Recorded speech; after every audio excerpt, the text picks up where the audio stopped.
Right behind me, you can see a board. It says at 1.5 kilometers to the Gorad Bird Sanctuary, loosely, of course, translated into the Great Indian Bustard, which was one of the candidates for the national bird.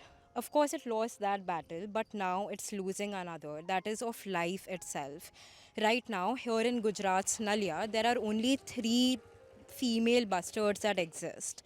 There are no male chicks, there are no male bustards, and 6 weeks ago, there was a new technique that was used, the jump start technique. It was a collaboration between the Rajasthan and the Gujarat government, where a fertile egg was transported 770 kilometers through a green corridor. It was given to a mother here, a stranger, the chick was changed to the mother was changed to that chick, but the chick hatched. Now that chick is missing.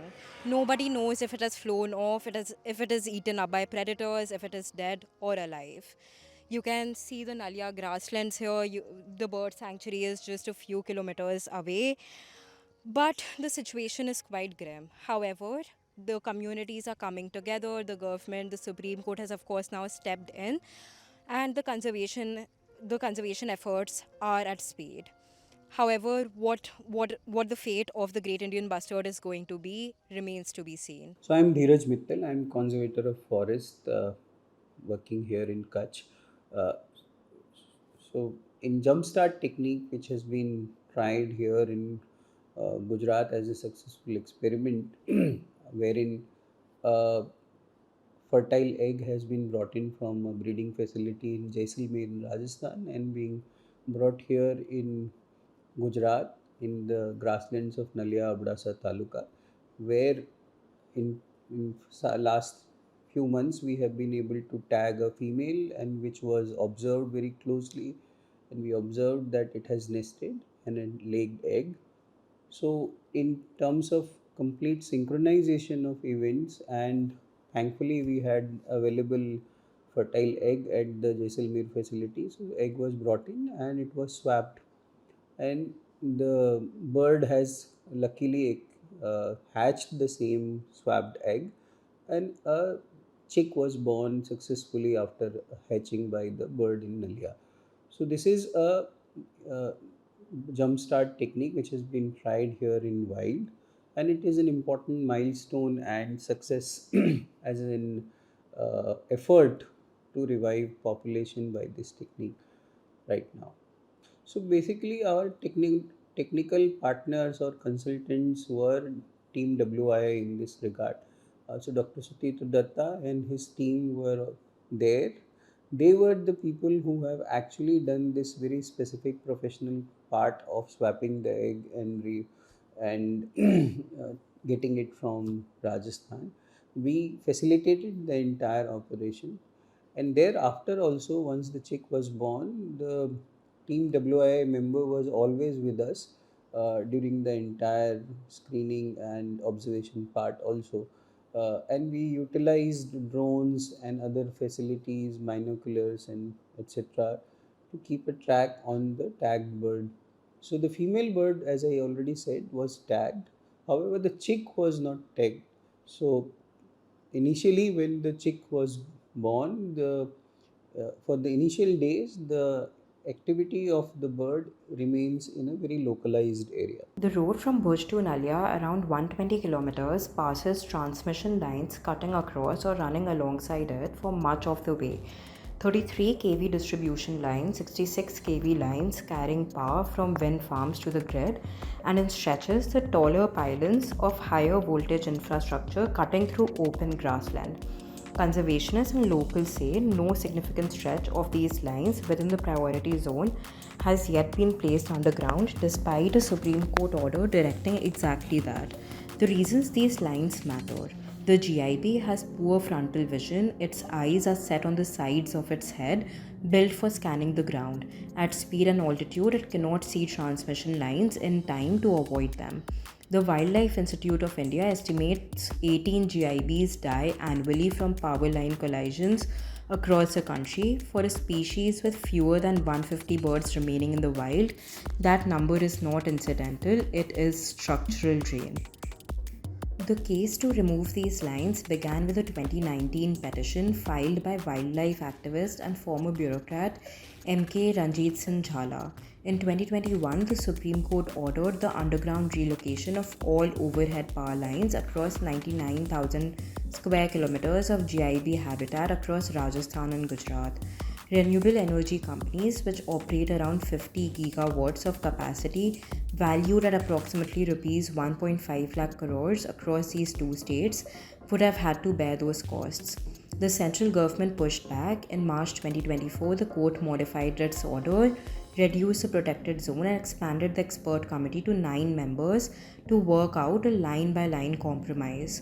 On December 19, 2025, the Supreme Court delivered its latest judgment, fixing revised priority areas at 14,013 square kilometers in Rajasthan and 740 square kilometers in Gujarat, and reiterating that GIB protection was non negotiable. It directed the immediate undergrounding or rerouting of 433 kV lines totaling 79.2 kilometers within the Abdasa priority area. Those lines have not been touched. So as you can see, these are two different types of power lines. The smaller one is the low tension power line, and the bigger one is a high tension power line. So what happens is when a bird flies when a bird flies, it couldn't detect the wires of this power line, and it just collides with the cables and die. So this is called the power line collision issue that has been happening around, and it is risky for bustards as we all know that bustard is a heavy flying bird and a heavy bodied bird. So it and its frontal vision is low and poor, and that is the reason when they come across such cables or lines, they cannot detect these cables and they collide with the cables and die. So these devices that you see here are the diverters that rotate, and they have a radium disc, and sometimes these diverters have solar panels which blink at night. So this helps them with this diverters or these devices help the birds to detect the power lines from a greater distance, and they can maneuver easily. So this is how the diverters work for birds and help in reducing the collisions. The December judgment also directed the central government to form a compliance and monitoring committee within 3 months. That deadline passed in March 2026. The committee has not been formed. The expert committee's Gujarat specific report submitted to the Supreme Court contains a formal dissent note from one of its own members. It warns that the recommendations adopted may pose a higher threat to the existing GIB population and to the captive bred birds scheduled for release in Abdasa by 2028. The dissent focuses on a 400 kV transmission line, the Bachunda Varsana corridor, whose pylons have already been erected within the protected area, even though an earlier committee had declined to ratify the route on bird collision grounds. At the same time, a power sector official on the same committee filed counter comments opposing both undergrounding and the installation of bird flight diverters. And buried in the same report, the committee itself reduced the total protected area from the 1084 square kilometers its own conservation focused members had recommended to 740. The explicit reason given for excluding the coastal belt, that is, quote, very important in terms of existing wind energy production and restrictions need to be eased.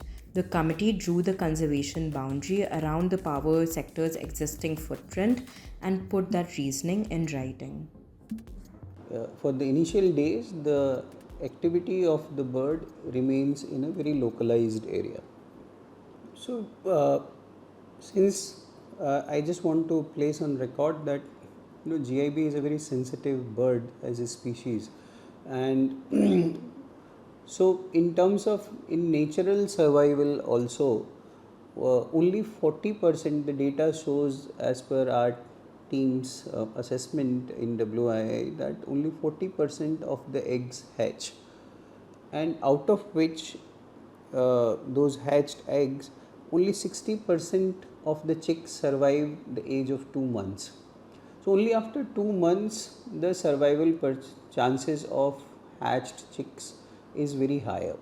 So in this case, this is uh, a very sensitive time period.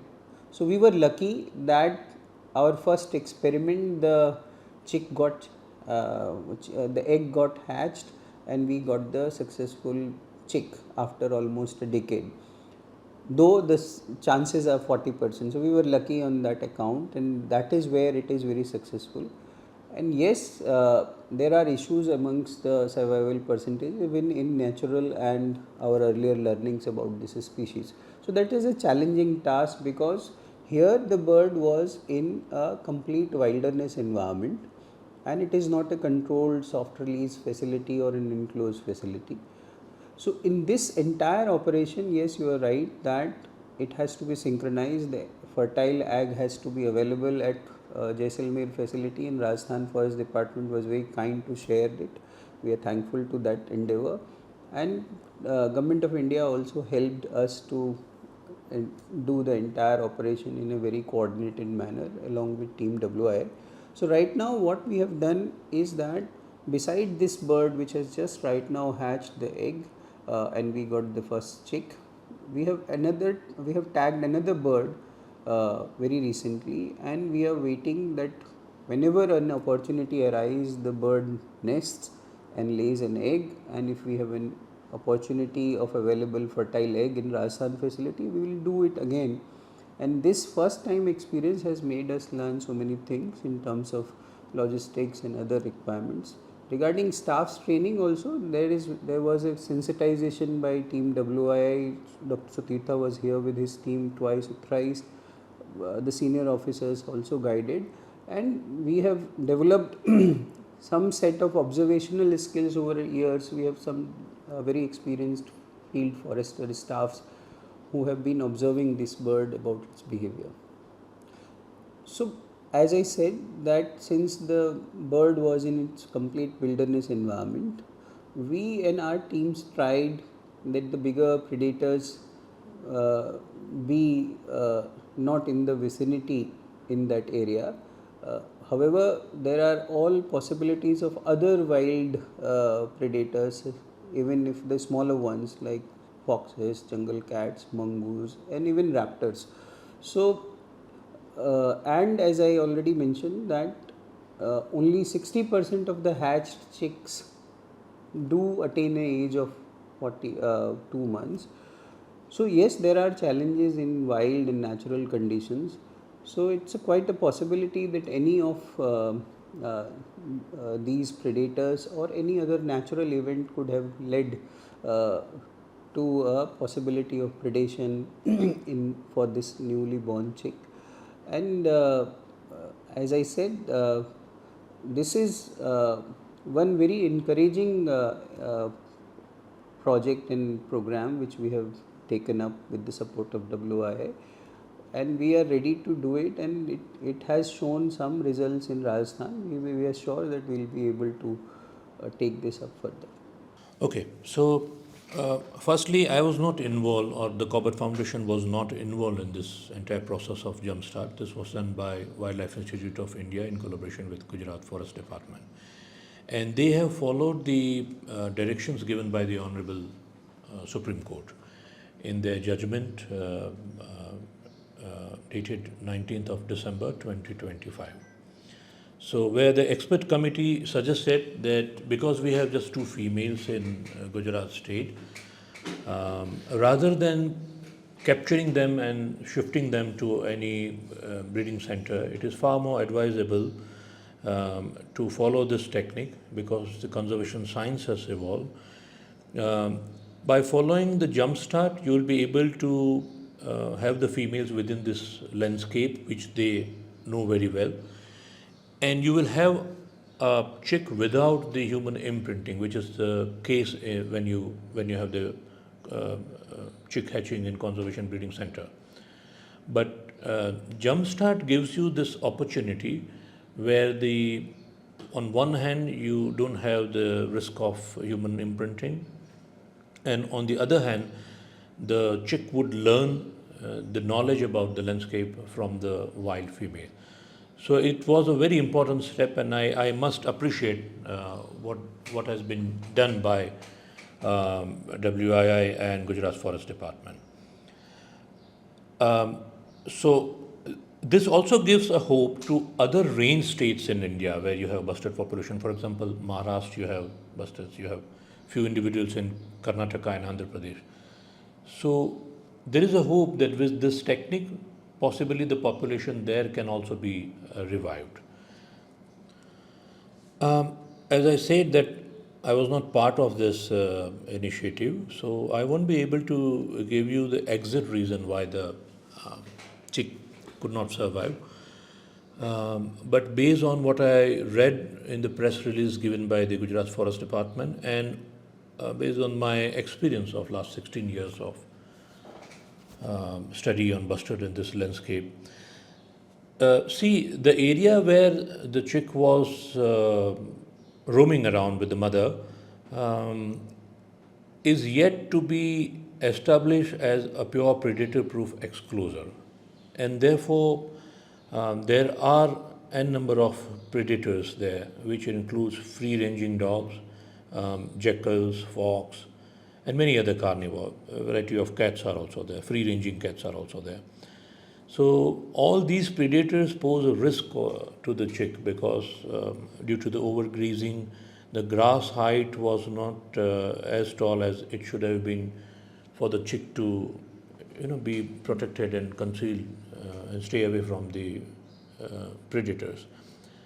So there is a possibility that the chick got exposed to the predator and there is a chance of predation. That is one.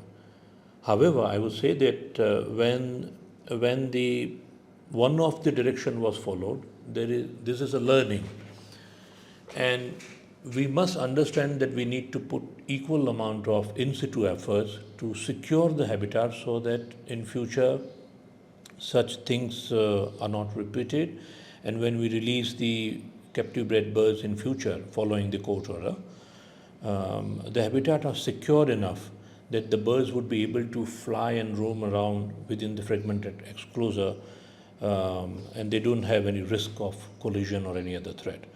For doing so, we need to have habitat restoration. All the habitats that are restored needs to be protected by predator-proof exclosure following the design suggested by Wildlife Institute of India.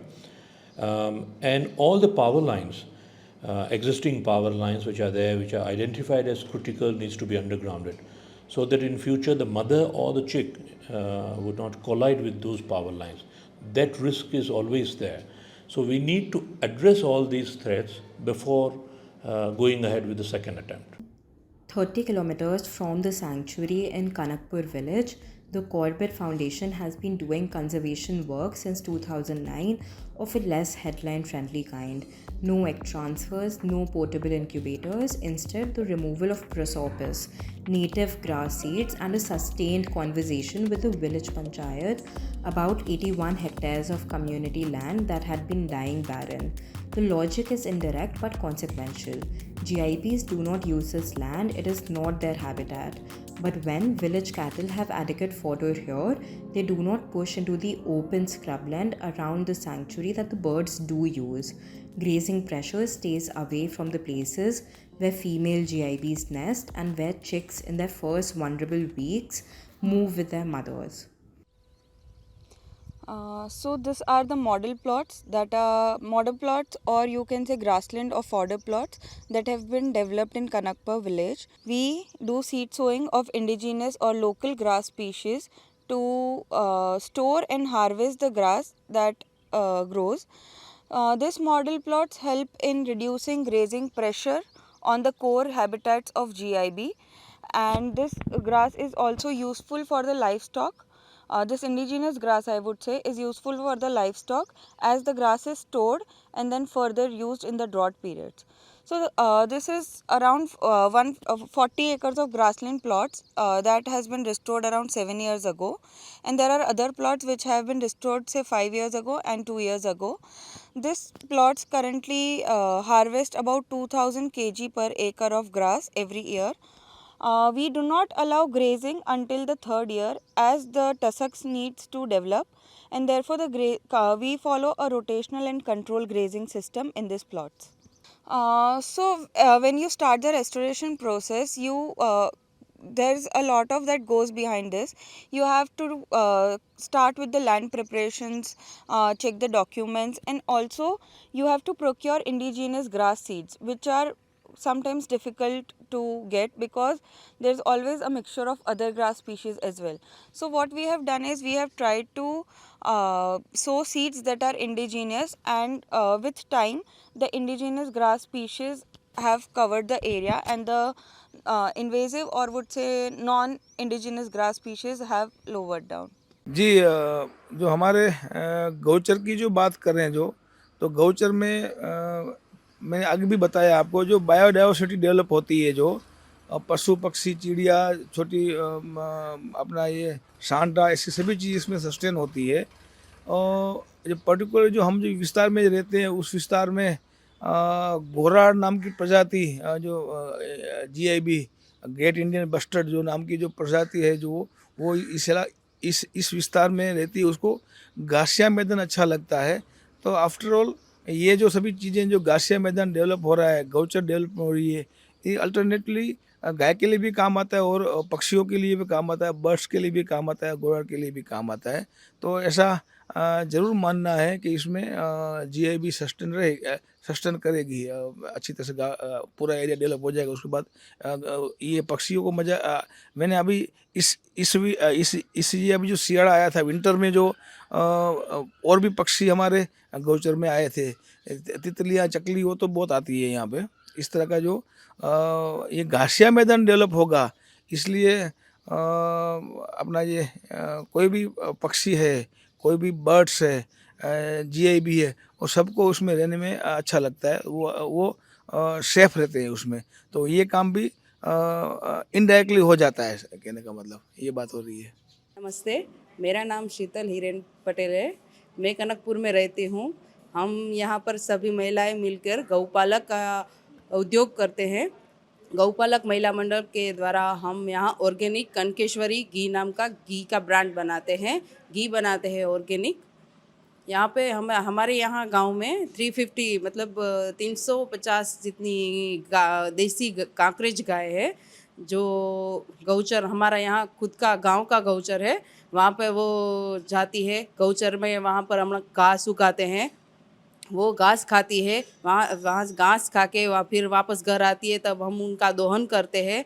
फिर उन दोहन से जो दूध निकलता है उसका हम दही बनाते हैं। दही में से फिर छाछ बना के उसका मक्खन निकालते हैं। मक्खन निकालने के बाद हम उसका घी बनाते हैं। जो घी का प्रोसेस है वो ये है कि उसको गरम करके रख देते हैं। फिर उसके बाद हम उसको छानते हैं। फिर छानने के बाद उसको उबालते हैं। उबालने के धीमी आंच पर उबालते हैं। धीमी आंच पर उबालने के बाद वो अपने आप जो छाछ है, थोड़ी सी छाछ जो बचती है वो नीचे बैठ जाती है। और उसमें हम आटा या कुछ और नहीं डालते, इसलिए हम मतलब वो हम अपने जो उपवास रखते हैं उसके लिए भी वो बहुत बेनिफिट करता है। वो खा सकते हैं, उपवास रखते हैं उसमें भी वो घी खा सकते हैं। वो हमारा घी का प्रोसेस है। फिर हम महिला मंडल मिलके 10-12 का हमारा महिला मंडल का ग्रुप है, जो गौपालक महिला मंडल के द्वारा जाना जाता है। उसमें हम सब वहाँ मिलके हमारी गौपालक महिला मंडल में की ऑफिस बनाई है हमने। वहाँ पर हम सब इकट्ठा होते हैं। उसके बाद वहाँ पर घी की जांच होती है। जो हमने 4 से 5 महिलाएं हैं, वो जिसने वो सीखा, सबसे पहले वो घी बनाने का प्रोसेस सीखा है, वो सब वहाँ मिलके सब घी का प्रोसेस मतलब घी चेक करते हैं कि वो क्वालिटी कितना है, मेंटेन है या नहीं, कैसा है। सब चेक करने के बाद हम वहाँ पर घी का पैकिंग करते हैं। उसके बाद वहाँ पर घी पैकिंग करने के बाद सब सेफ्टी के साथ हम सब करते हैं। वहाँ पर हम घी पैकिंग करने के बाद सब महिला मंडल मिलकर करते हैं। जो हमारा 10-12 महिलाओं का ग्रुप है, वो मिलके हम घी का पैकिंग करते हैं वहाँ पर। हाँ, बहुत फ़ायदा होता है बेचने का। पैसा तो ठीक है कि घर मतलब हम महिला मंडल द्वारा जो घी का पैकिंग होता है और जो बिकता है, उससे हम महिला मंडल को बहुत फ़ायदा होता है, घर चलाने के काम आता है। और ऐसा मतलब खुद में इतना कॉन्फिडेंस आता है कि कुछ खुद के पैरों पर कुछ कर सकते हैं ऐसा। A chick might be just walking somewhere here, flying somewhere here. We are not sure. We are not sure whether it's dead or whether it's survived and is alive and well. What you can see behind me are these power projects. You can see the electricity. You can see perhaps in a distance a few windmills as well.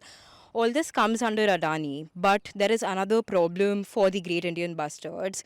The Great Indian Bustards usually have a very low frontal vision and they collapse when they hit these power lines because these are low flying birds. We have talked to conservators, we have talked to government officials about the kind of issues that the Great Indian Bustards, and not only the Great Indian Bustards, but other birds, other, animals here, species here as well face.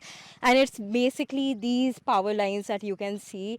You can also perhaps see the reflectors behind me that has been put on the, based on the decision of the Supreme Court. The Supreme Court has also now ordered that these electricity should all be underground, but the pace of it is really slow. So what we see right now are these kind of problems that the Great Indian Bustards are facing. The Supreme Court has spoken, scientists have innovated, and the Corbett Foundation and other several foundations have worked village by village to keep these spaces alive. Whether this is enough will depend on whether India is willing to protect its grasslands the way it protects its forest, not as wasteland but as irreplaceable. The Ghorad has survived here, the Great Indian Bustard has survived here for a millennia. The question now is whether we can hold on to it for one more generation. I'm Vrinda Tulsian from one of the Naliya grasslands reporting for ThePrint.